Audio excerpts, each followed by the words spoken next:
Welcome back. Thank you for staying with us.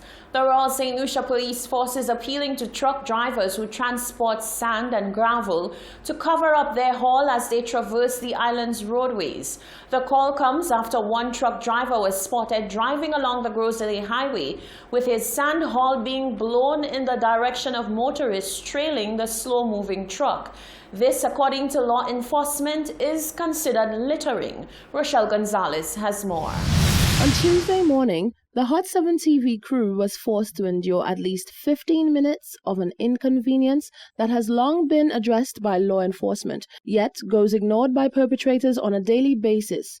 Along the Groseley Castries Highway, sand from a slow-moving truck was continuously wafted into the windscreens of vehicles traveling behind the offending truck as it carried a massive, uncovered haul.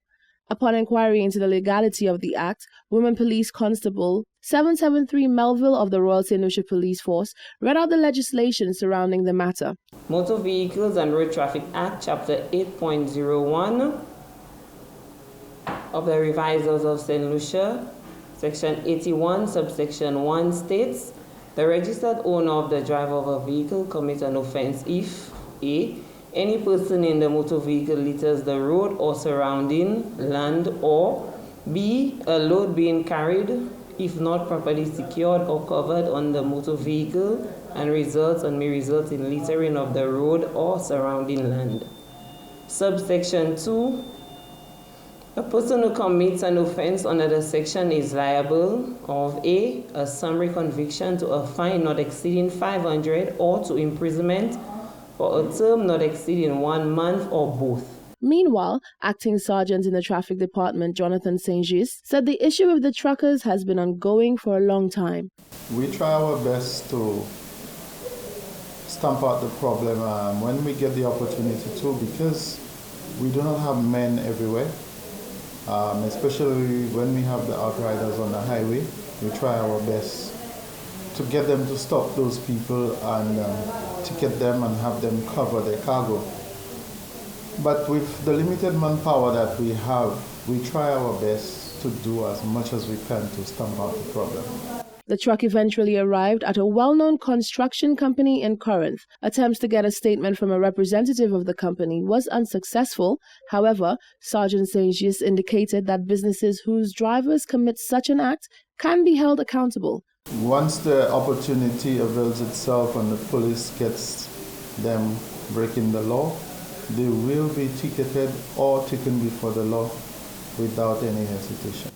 Upon conviction, the court may order that the defendants pay to the institution responsible for the collection and disposal of solid waste in respect of the road compensation in an amount that the court considers sufficient for the cost of cleanup of the movables. Reporting for Hot 7 News, I am Rochelle Gonzalez. An election can be called at any time by Prime Minister Alan Chasney, but are the affairs of the Electoral Department in order? And with the advent of COVID-19, will there be any changes in the voting process? Genevieve Gonzague has the details in this report. COVID-19 has changed the operations of practically everything in St. Lucia. Protocols stipulate that face masks should be worn and mass crowd gatherings are prohibited. But campaigning is taking place by both parties, whether it's walkthroughs or drives. So what if an election is called during the COVID-19 pandemic? The reality has played out in other countries, and Assistant Chief Elections Officer Olympia Lionel says if it comes to that in St. Lucia, all protocol will be followed. At this point, I guess with the social distancing, one of the things we would have to do is to look into masks and all of the requirements as it relates to the protocol with COVID. She is not ruling out e-voting for the next general election, but says it will take a great deal of public sensitization to pull it off. Moving forward in the future, we would have to look at things like that, but it would have to take a lot of education with regards to the electorate feeling secure that their vote would be secure. Lionel indicated that the Electoral Department is waiting on word as to whether voting stamps will be used in the upcoming election. Well, hopefully we want to bring in the voting stamp, which would alleviate rejected ballots. So we're just awaiting approval. Once everything is final, we should be going ahead with the voting stamp, which would make it much easier for persons to cast their ballots. And we've been using it for groups on the ground. We use it for a few government institutions that do local elections, and they're very pleased with it. We've used it, like a cross-section of the population, government groups, as well as vendors association, etc. And it's well received, I must say. The Assistant Chief Elections Officer affirmed that there is a team on the ground to ensure that all changes that need to be made are done in time to ensure a smooth elections process. Reporting for Hot 7 News, I am Genevieve Wonga. Although it is seemingly taking a long time to get there, the Minister with responsibility for Commerce, Bradley Felix, is calling for a bit more patience as it relates to cannabis reform. He says the government of St. Lucia is crossing its T's and dotting its I's before finalizing the new marijuana legislation. Rochelle Gonzalez has more in this report. On Monday, the 15th of June, the Cannabis Commission presented to the Cabinet of Ministers on the economic analysis of the regulation of the cannabis industry in St. Lucia. At the meeting, Cabinet was guided by lead minister on the issue, Bradley Felix. When asked for an update on the progress of the presentation on Tuesday, Felix gave a reminder that the presentation was very well received by Cabinet as they were provided with a number of options in terms of the way forward for St. Lucia to deal with the matter. He said, on the other hand, the issue is one that needs to be handled with care. I know there's a lot of anxiety from various sectors who are pro the cannabis legislation being changed, and it has been something that has been requested for a very long time. But at least we are now at the stage where we have gone past one of the hurdles, and that is presenting a memorandum to Cabinet. And there are other processes in coming to a final decision. I know people are running impatient, but it's a matter of let us do this thing stage by stage. It will eventually unfold, to meet, for the satisfaction of all. There are some people who are very concerned as it relates to how it will affect minors, how it will affect, in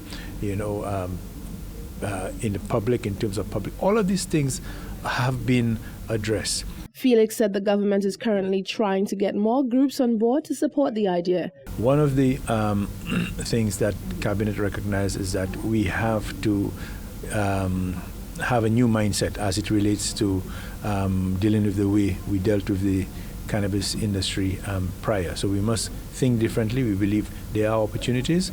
However, Cabinet felt that they wanted a wider audience to appreciate the presentation that was made to Cabinet, and so we have gone ahead with one of these presentations so far, which is making a presentation to the Christian Council. There should be a national consultation. If I'm correct, it should be this Friday. In the meantime, persons are still being arrested and charged for possession of the plant, including the recent case of a mother in her 50s who was arrested for attempting to smuggle 2 small portions of marijuana into a quarantine facility to her son. Felix said while the plant is still illegal, measures are being put in place to prepare society for the eventual legislation change. There are several proposals as it relates to, even before we get to the stage that many would like. There are certain things people are saying that can be done in between. For example, there have been the call for the expunging of records. We all agree that that is one of the things that must be looked at. There's a call as to whether there should be a sort of moratorium on arresting people. All of these things are things that have been put on the table, and all of these things will be looked at, as we continue to deal with it. But it is not something that we're not hearing. We're listening. But you must appreciate there is a process for everything, and like I said, it will be dealt with. The commission was set up in July 2019 to review and make recommendations on the laws and regulations as it relates to cannabis. Reporting for Hot 7 News, I'm Rochelle Gonzalez. As St. Lucia's CMOS industry continues to flourish, international agencies are taking note of the great success and future potential of the sector. This most recently led to St. Lucia being nominated for the World Trade Promotion Organization Award. Farmers on the ground spoke to the success and called for greater intervention in protecting the sector. Shaka Wooding reports. 18 national trade promotion organizations have been shortlisted for the 2020 World Trade Promotion Organization Excellence in Export Initiatives Awards, with St. Lucia being the only island in the Caribbean region selected. The WTPO Awards 2020 received 60 applicants, the highest number since the awards were created in 2004. With shortlisted organizations competing in 3 categories: Best Use of Partnership, Best Use of Information Technology, and Best Initiative to ensure that trade is inclusive and sustainable. Prime Minister Alan Chastanet applauded Export St. Lucia for its notable success, especially in the CMOS industry, with St. Lucia and CMOS now leading in global sales. Export St. Lucia's initiative, particularly in CMOS, has been incredibly successful. We've seen a substantial increase in sales, I think, from almost $50,000 to $500,000 in a 7-month period. There's over 200 farmers currently involved in the development, and it has been island-wide. So the initiative not only is making an impact in terms of foreign exchange earnings and helping with our brand position, but most importantly, helping reduce unemployment and generating more wealth in our rural communities. Members of the Praler CMOS Association joined in to commend Export St. Lucia, releasing a short documentary on their road to success following the intervention of the agency. When the farmers started here, they were producing CMOS for the local needs. There were not so many people in CMOS before. People started what most people left because there were no sale. And then came Export St. Lucia, and they did some geometry for us. They had the business taking a 180-degree turn from 0 to, maybe I could say, infinity, because at this moment, the problem we have with the CMOS Farmers Association is not one where we have too much CMOS we cannot sell, is where we are getting too many people who want to buy and we don't have enough, thanks to Export St. Lucia. And it's just recently what we had packaged for all those years that we are selling now. Right now I notice a lot of young people coming into it, which is very, very nice, which we are very happy about it. This year's winners will be announced at the 13th WTPO conference in Ghana on October 14th, 2020. Jacka Wooding, Hot 7 News. You're watching the Hot 7 TV Nightly News. Stay with us. There's more coming up after the break.